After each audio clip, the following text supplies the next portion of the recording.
La parole est à l'honorable député Malik Gueye.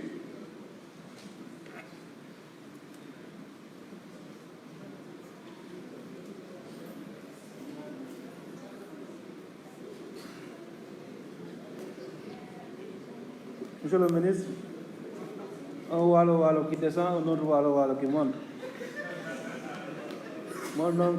Mon oncle candidat à sa propre situation d'Angégor va dire à ses militants, écoutez, Malik maintenant est du Walo. Mais mon père était calife du Walo avant son décès.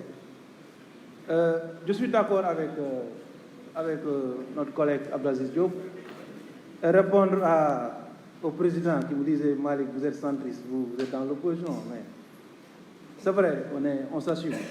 Moi, j'ai compris qu'on a des oppositions. Il faut l'accepter. Nous sommes dans l'opposition, je suis membre du grand parti, mais nous avons notre ligne. Ceux qui veulent s'opposer d'une manière extrême peuvent s'opposer d'une manière extrême.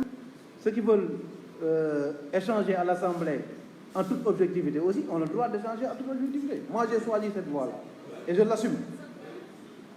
Moi, en fait, malheureusement, on n'a pas eu l'occasion parce que le parrainage nous a bloqué. Moi, j'étais président de la commission chargée d'élaborer notre programme, mais je vois des choses intéressantes dans ce que vous faites et dans notre programme même. Mais si je vois des choses que vous faites qui étaient intégrées dans notre programme de gouvernement, mais objectivement, qu'est-ce que je dois faire? Je dois venir ici devant les caméras dire que je ne suis pas d'accord avec ce que vous faites. Je l'ai dit au ministre des Finances. Ou bien, objectivement, je dois m'opposer, parce que simplement, je dois m'opposer pour avoir le pouvoir. Parce que le pouvoir aussi, ce n'est pas une fin en soi.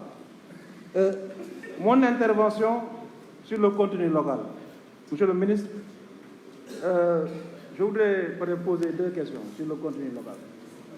La première question, c'est que African in Afrique, Invest in African, c'est une plateforme qui a été créée par les multinationales.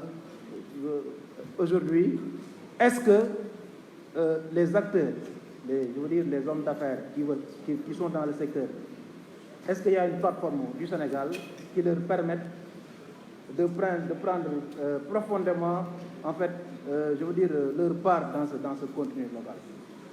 Et je pense que s'il n'y a pas de plateforme, le Sénégal gagnerait à créer cette plateforme parce que, en fait, nous, on n'a pas quand même cette plateforme au niveau sous-régional.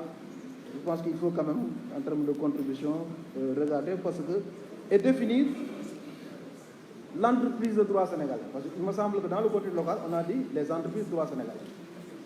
Et l'entreprise, c'est l'entreprise créée au Sénégal.